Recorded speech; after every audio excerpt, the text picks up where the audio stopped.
Di dalam keadaan sukar, percaya Tuhan itu tetap menyertai. Tuhan itu tetap ada. Tapi apakah kita mau melibatkan dia atau tidak, itu urusan kita. Tapi dia adalah Allah yang maha tahu. Dan dia adalah Tuhan yang maha melihat. Tinggal kitanya, maukah kita menyertakan Tuhan di dalam hidup kita, di setiap kesusahan kita. Seringkali kita pun bertanya seperti itu, Tuhan, aku ini masih ke gereja. Aku tuh di gereja nyanyi, aku itu memberi persembahan. Tapi kenapa hidupku seperti ini Tuhan? Kalau memang Tuhan menyertai aku, di mana perbuatanmu yang ajaib? Aku ini terlilit utang puluhan tahun gak selesai. Aku ini berantem tidak selesai-selesai.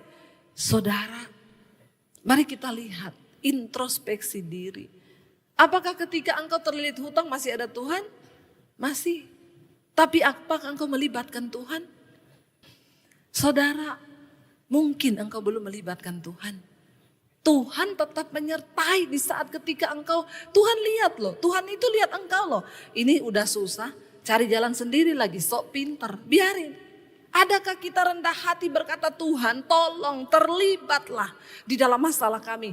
Apalagi suami istri gandeng tangan engkau bersatu dan berkata Tuhan tolong terlibat di dalam masalah kami. Saya yakin suami istri bersatu firman Tuhan berkata di mana orang hidup rukun sehati bersama. Maka kesitulah Tuhan mencurahkan berkat-berkatnya. Katakan amin. Tapi seringkali kita nih gak paham. Kita sendiri gak ngerti firman Tuhan. Kita coba dengan kekuatan kita. Semakin engkau mencoba, engkau akan semakin capek. Engkau tiba pada keputusasaan. Ketika engkau melarat, Tuhan ada. Waktu engkau diberkati, Tuhan ada. Masalahnya engkau libatkan dia enggak di dalam segala keterpurukanmu. Rendahkan hatimu, minta Tuhan turut bekerja. Ketika engkau berdoa, maka Tuhan pasti akan menjawab.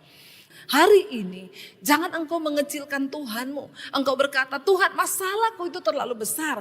Aku tidak akan mungkin bisa mengatasinya. Bagaimana cara aku mendapat jawaban? Rasanya mustahil dan tidak mungkin. Masalahmu mungkin besar. Tapi ingat engkau punya Tuhan yang lebih besar dari setiap masalahmu. Engkau berkata engkau punya masalah yang luar biasa besar. Tuhan tidak tertandingi kebesarannya. Jangan pernah mengecilkan Tuhan. Enggak peduli seberapa kecil kekuatanmu. Tidak peduli seberapa lemahnya engkau hari ini. Enggak peduli seberapa kekuatanmu. Ketika Tuhan berkata, aku yang menyertai engkau. Maka itu cukup saudara. Penyertaan Tuhan adalah kunci kemenangan di dalam kehidupan kita. Jangan takut tahun depan akan terjadi apa. Pastikan engkau berkata Tuhan sertai aku. Sertai aku Tuhan. Sebab tanpa penyertaan Tuhan kami tidak akan pernah mampu. Jangan sombong dengan hidup kita saudara. Libatkan Tuhan dalam segala perkara. Berapa kekuatanmu hari ini? Kita semua orang-orang yang tidak punya cukup kekuatan untuk mengatasi persoalan di hidup ini.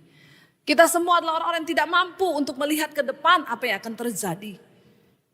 Tapi jangan biarkan ketakutan menguasai hidupmu. Katakan Tuhan, asal engkau besertaku, itu cukup. Sebab penyertaan Tuhan itu lebih daripada segala-galanya. Penyertaan Tuhan itu lebih dari cukup. Penyertaan Tuhan yang akan membuat kita menang menghadapi setiap situasi. Ketika kekuatan kita habis, kita gak bisa apa-apa. Dan kita memang tidak punya apa-apa. Jangan andalkan pikiranmu. Dengar bapak-bapak. Engkau yang berbisnis, engkau yang berusaha, jangan andalkan hikmatmu sebagai manusia. Libatkan Tuhan. Tanya istri, ajak istri, ngomong, bawa dalam doa.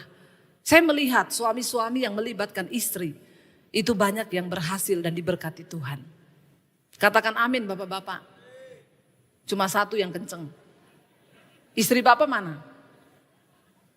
Ada ya istri bapak? Jangan-jangan bapak udah istrinya gak ada tapi dia teriak amin.